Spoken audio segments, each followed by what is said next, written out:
Hello বন্ধুরা, আজকে আমি আপনাদের বানিয়ে দেখাবো পমফ্রেট মাছের ঝাল। তো পমফ্রেট মাছের ঝাল করতে গেলে সবার আগে লাগবে পমফ্রেট মাছ, আর লাগবে হচ্ছে পেঁয়াজ কুচি, টমেটো টুকরো, একটা টমেটো ভালো করে টুকরো করে নিয়েছি, লাগবে কাঁচা লঙ্কা, লাগবে ধনেপাতা, স্বাদ মতো নুন, হলুদ, সর্ষের তেল।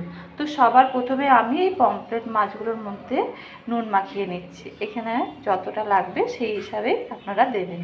আমি 1 চামচ মতন দিয়েছি ছোটো চামচের, আর ছোটো চামচের 1 চামচ মতন এই হলুদ গুঁড়োটা দিচ্ছি। দিয়ে আমি এবার এটাকে ভালো করে মেখে নেব। আমার নুন হলুদটা মাখিয়ে নিয়েছি আমি পমফ্রেট মাছগুলোতে।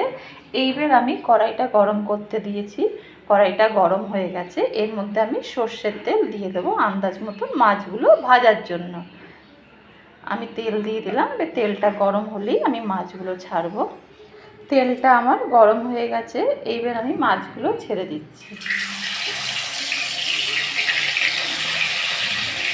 মাছগুলো একটু ভালো করে ভেজে নিতে হবে। আমার মাছগুলো ভাজা হয়ে গেছে, এইবার মাছগুলোকে আমি তুলে নিচ্ছি। এইভাবে সব কটা মাছ ভেজে নেব। মাছগুলো আমার সব ভাজা হয়ে গেছে। এইবার আমি এই পেঁয়াজ কুচিটা এই তেলের মধ্যে আমি দিয়ে দিচ্ছি। দিয়ে আমি এইবার একটু ভাজা ভাজা করে নেব। তো হালকা ভাজা হলেই এর মধ্যে আমি টমেটো কুচি আর কাঁচা লঙ্কাগুলো ফাটিয়ে ফাটিয়ে দিয়ে দেবো। এর মধ্যে আমি একটু সামান্য নুন দিয়ে দেবো, 1/2 চামচেরও কম একটু নুন দিয়ে দিলাম। দিয়ে আমি এবার এটাকে একটু ভেজে নেব। নুনটা দিলে কি হয়, তাড়াতাড়ি পেঁয়াজটা নরম হয়ে যাবে আর ভাজাটাও খুব তাড়াতাড়ি কিন্তু হয়ে যাবে। পেঁয়াজটা দেখুন হালকা হালকা ভাজা হয়ে গেছে। এর মধ্যে টমেটোটা আর লঙ্কাগুলো ফাটিয়ে ফাটিয়ে দিয়েছি, পুরোটা আমি দিয়ে দিলাম। দিয়ে আমি এবার ভালো করে নাড়বো, টমেটোটা যাতে একদম ভালোভাবে গলে যায় সেই হিসাবেই নাড়বো এটাকে।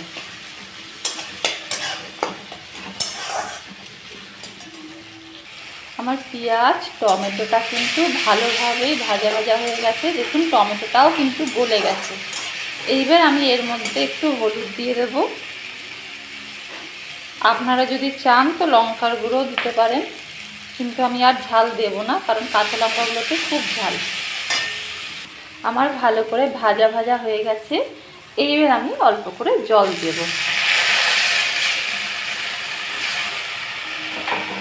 জলটা দিয়ে একটু ফুটে উঠলেই আমি মাছগুলো এর উপরে দিয়ে দেবো, একদম মাখা মাখা করে নামিয়ে নেব। তারপরে দেখুন তাহলে ঝোলটা কিন্তু ফুটে গেছে। এবার আমি মাছগুলো দিয়ে দেবো এক এক করে।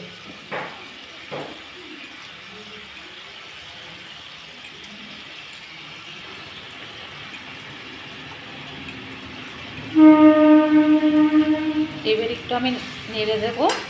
আর গ্যাসটা যেহেতু জোরে আছে, একটু মিডিয়াম করে দেবেন, তাহলে কিন্তু এই ঝোলটার সমস্ত ঝাল নুন সব কিছু এই মাছের মধ্যে ঢুকে যাবে। আমি একটু আস্তে করে দিলাম। এবার এর ওপর দিয়ে আমি দিয়ে দেবো ধনেপাতা।